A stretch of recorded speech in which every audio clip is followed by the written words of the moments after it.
Hang in there. It is. Smylie Kaufman for 61. Wow. I'm Smylie Kaufman, and this is The Smylie Show. We are here now to make our one and done picks for the Scottish Open. And Smylie, the pressure is mounting a little bit for us, but you know what? No, pressure makes diamonds. Pressure makes diamonds, and the kind that you can cash in on your various sportsbook apps. Because the heater continues. We were just looking at these standings and laughing for the year. So you had Denny McCarthy last week. You earned 80 FedEx Cup points. You now have 2,880 points, which is, that would put you in. If you include me, you would be fourth. Like if just you'd be slotted in right between Xander and Rory in between second and third. But the unfortunate part of that is I had Davis Thompson for 500 points, and I now have 4,201 points. So how far behind are you of Scotty? Scotty it's 5,700 points and change. Oh my God. I'm more than 1,500 points behind Scotty Shepard. To be fair, once again, we started at the Mexico Open, so who knows? You could be past him. We could be. Thanks for that addendum. It's one of those things where it's like you can only pick Scotty once, and you just got to just pick him, get the 500, and get out and keep it moving. And more. I think we both got more because we had the Masters and Players. So I have good news for you. Pointer. Okay, hit me. Scotty's not playing this week. That helps. That definitely helps. It goes either way. Either he hoovers up all the points and you get the rest, or he doesn't play and you have an opportunity to make some points. So with that said, you chose first last week. I go first this week. Yeah. So our kind of flow has been, we talk about a few guys that we really like, and we talk about, we kind of lead into our pick, right? So I'm going to give you the three guys that I'm looking at. That I told you a little bit about the data gut process. Data gut's really getting refined at this point. So it's a little bit of looking at what are the stats telling me, how are these guys playing, what's the eye test telling me, and matching that up with some odds of saying who's kind of undervalued here. Because you're looking at this field, and unfortunately for me, I have not used Rory yet, but Xander, Ludwig, Colin Morikawa, Tommy Fleetwood, those guys are the guys that are kind of sitting at the top of the board, and I've burned all those guys and one and done. So, I mean, you and I were both talking. It does feel a little bit like a Xander week, but I cannot take him. So instead, here's some names I'm going to throw at you. Matt Fitzpatrick going off at 40-1. This is a guy that in the past he talked a little bit about, maybe doesn't like this style of course as much. He actually enjoys playing in the United States better, which I think is kind of funny. His odd to me. Like it is so strange. You almost have to not trick yourself into it too much, because he's a guy that he's English. You think he can play in the elements, but he's like, actually don't like playing in it that much. His form is okay. I mean, T36 of the Travelers, T64 at US Open, not great, but a T5 at the Memorial. And then if you're kind of going back in time a little bit, he was in a playoff in the 2021 edition of this event, also at the Renaissance. So he's been in and around it at this course. That means something. And I also think, if we're talking about style of course and course fit, this is a modern Scottish course. This has Linksy elements for sure, but maybe this does feel closer to some of the United States tracks, that he loves a little bit more than what you're used to link style golf over here. So Matt Fitzpatrick's guy I got my eye on. I mean, I think for him, that feels like a nice little top 20 play, a nice DFS lineup. I don't know if I'm going outright for him on one and done. I mean, I, of course, am not, because I'm leading you into my main pick, but he's a guy I like. Another guy I like, Sahith Theegala at 61. This is a straight, we're taking the date off this one. This is just gut play, because this is his second straight year where he's gone over and he's gone to North Berwick and he's played North Berwick to kind of get ready for this. I love that so much about him. He's embracing the culture. He's embracing the whole, Scottish experience. So Sahith, 61, is a guy I could see maybe making some noise, and a guy that, looking at some of these models, where he kind of sits in comparison to the rest of the field is maybe a little bit higher than where he's valued at 61. So he's another guy that, I think a little top 20 play there could be nice. And then my long shot, Matthew Pavon. And we got to give a shout out to our guy, Matt Gannon, who's a follower of the show, who's active in our chats, who pointed this out, that he's played in this event a bunch as a member of the DP World Tour, and he is somehow going off at 100-1, which almost feels like a misprint, especially as a guy who is in pretty solid form of late. I mean, we just saw him finish solo 5th at the U.S. Open. Yeah, he was there, dude. He was part of the storyline. Part of the storyline. Follow that up with a T16 at Travelers. So this is a guy that, at 100-1 could be a very good value play. If again, like a lot of these guys with longer odds, it's like you're going to get a nice little value on a top 20 play, or a guy that has a really affordable price in a DFS lineup. So those are my 3 guys that going a little bit, the big names at the top of the board, but Fitzpatrick, Theegala, Pavon. Those are the guys I kind of like, but I'm not picking this week. So I'll kick it over to you now. Who are some of the names on your short list? Yeah, and interesting on Sahith too, just to point out, I love how creative he plays and in link style. So I do think that I like that matchup with Sahith. Depends on the wind. Yeah, North Berwick. I see the North Berwick hat. I love it. Charlie's playing creative, if you didn't know, coming back to absolute just 90% humidity golf, just point and shoot golf. So no more bump and runs. Yeah, no more bump and runs. Yeah, no more 30-mile-per-hour winds. The other thing I would just about Sahith I wanted just to touch on is that guys like Sahith that are trying to make their first President's Cup team or just first international team, that is something you have to keep an eye on for the players that are on the bubble. You see players rise to the occasion, you see players fall. So that would be my only thought with Sahith is this is the time of the year where you're going to see either guys go one way or they're going to go the other. And Sahith is in that position being kind of a bubble boy at the moment. Yeah, I think it's well said, and I think that's a little bit of foreshadowing for the guy I'm eventually going to take, given his position this season. So before I get to that, though, so you have a handful of guys, 3 guys that you think could be some good value plays. So who you liking this week, but not taken for your one and done pick? I am going to continue to bang the drum. I eventually got you on the drum. You suggested it the last couple weeks, but I think too many people are giving you credit for discovering Aaron Rai.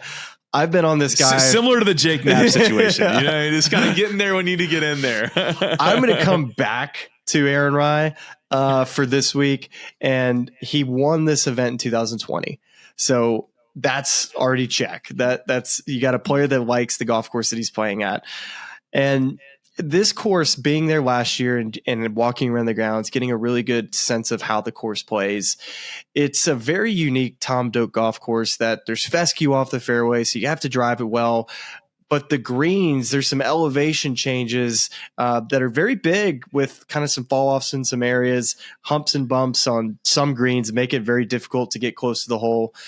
So I put a premium on how well you can hit your irons this week. And actually, Justin Ray had this incredible stat when it comes to the Scottish Open this week, as I'm going to continue to produce and give you the stat as we go here.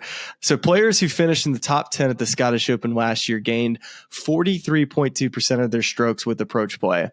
Significantly higher than the season average for top 10 finishers, which is at 34.4%.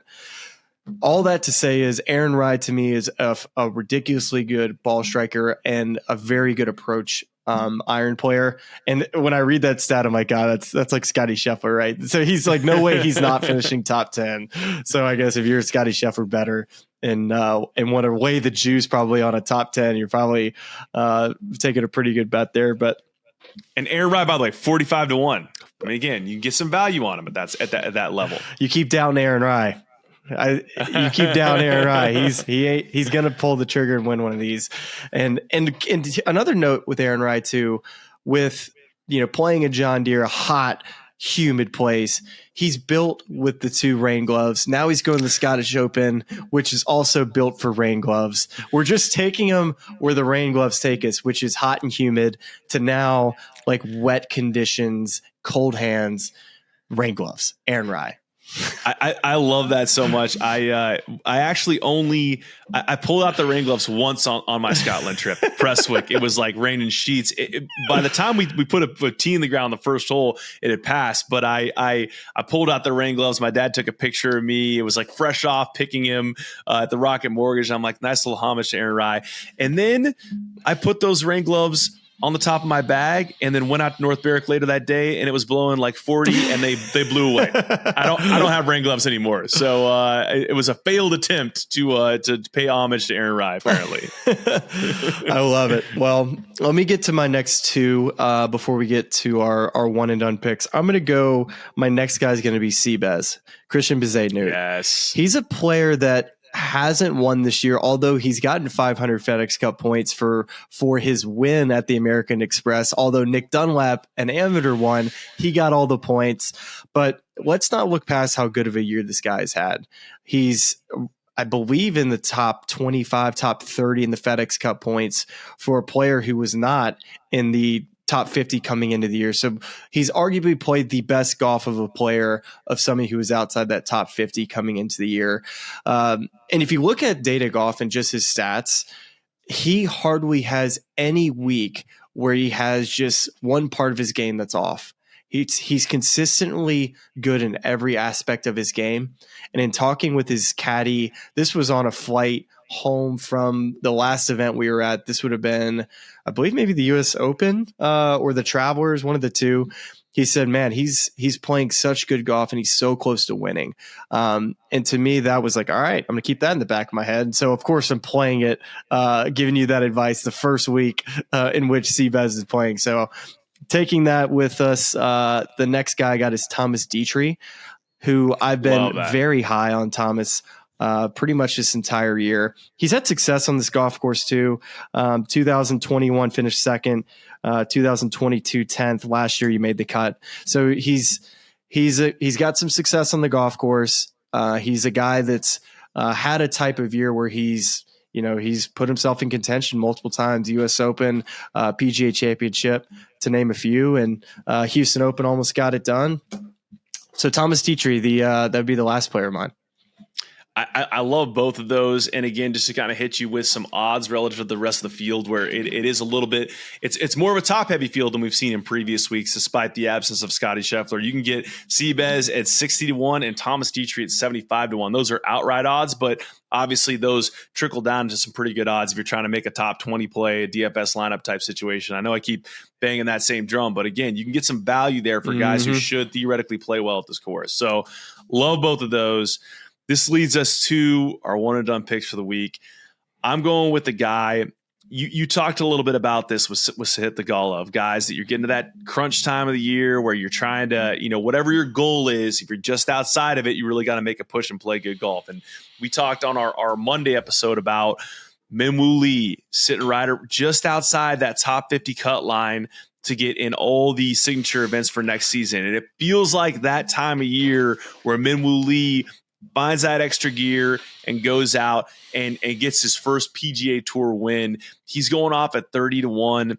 I talked last week about Davis Thompson looking for a run of form. If you're going back to the Masters for Minwoo Lee, he's got a T22 at the Masters, T24 at the CJ Cup, Byron Nelson, T26 at the PGA, T24 at Schwab, T21 at US Open, and then a T2 at Rocket Mortgage. He's been in and around it, and he's trending in the right direction. He has won here before. I believe it was 2021 when he got a win here at the same venue, the Renaissance.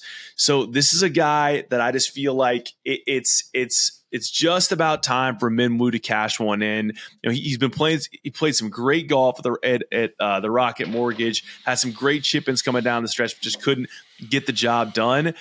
It feels like another one where we've had a few consecutive weeks where it's time for a guy to step up, even in a stronger field, and get it done. So I'm rocking with Minwoo Lee this week. I think it's time for him. Love it. Would love to see Minwoo get the job done, especially get that first win. He's so easy to root for.